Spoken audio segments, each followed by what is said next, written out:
Hey guys, it's Sophie. Welcome back to our channel.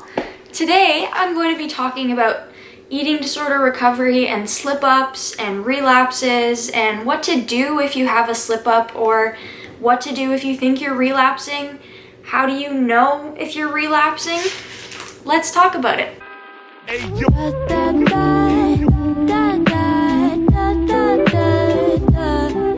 So the first point I want to make in this video is that slip-ups happen.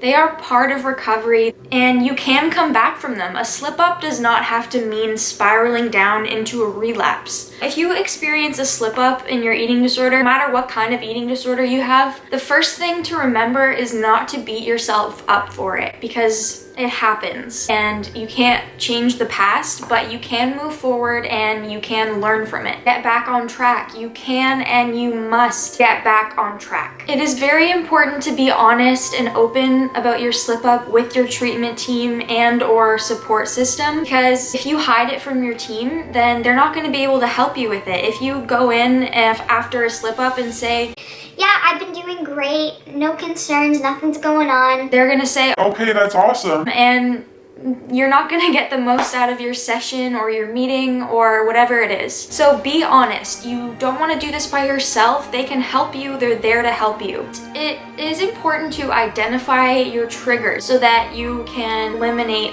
them or it from your surroundings so that you can learn from this slip up and not engage in or not go to or not surround yourself with the thing that might have triggered you. Get rid of things that may be tempting to you or that may trigger you. So this could be binge food, scales, exercise equipment, calorie counting apps, clothes that maybe don't fit you anymore. You want these things gone, especially if you're in the early stages of recovery, because this is when you're the most sensitive and the most prone to relapse and slip-ups is in the beginning. So you just want those things gone. Consider completing a behavior chain analysis. If you don't know what this is, you can Google it. They have sheets online that you can print out and complete.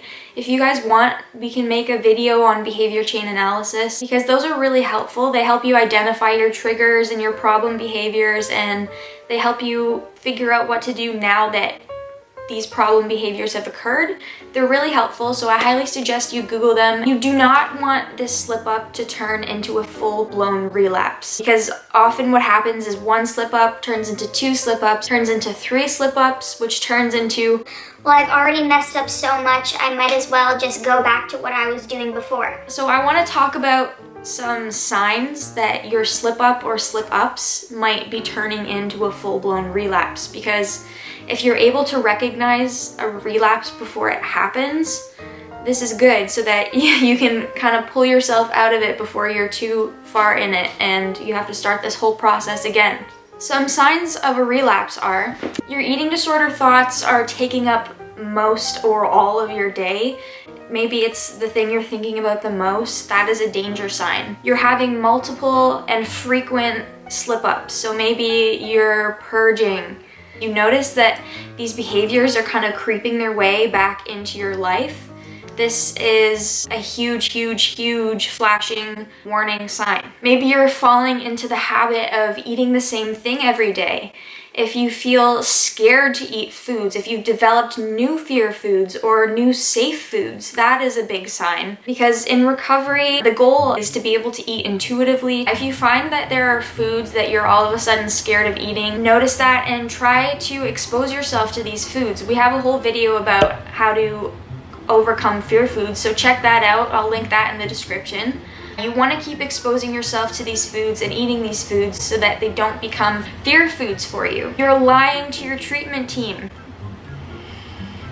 for obvious reasons. This is not a good thing. You need to be honest with your treatment team, and if there is a reason for you to be lying to your treatment team, that in itself is a very obvious, clear thing that something is not right. You're isolating yourself. A big part of having an eating disorder for a lot of people is isolation.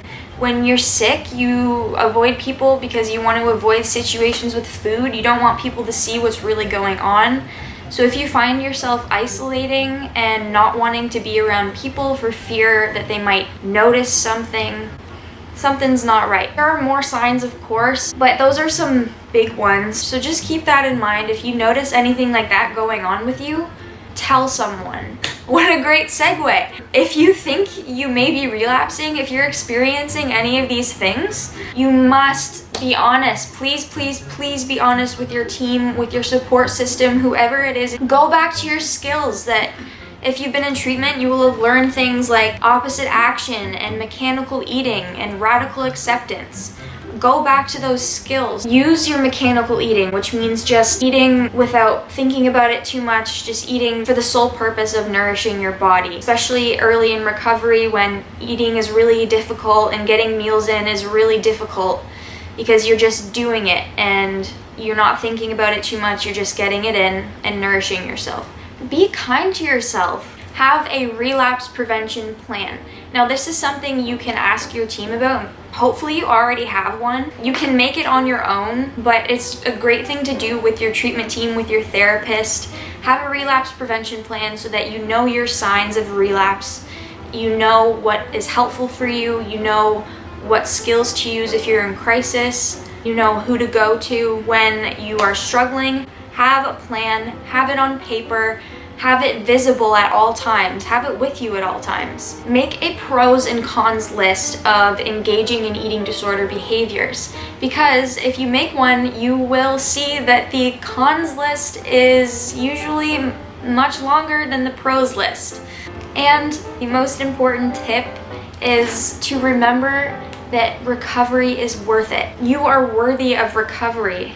That is the bottom line. And remember that you can do this. So if you liked this video, give it a thumbs up. Don't forget to subscribe. Let us know what you want to see next, and we will see you when we see you. Bye, guys.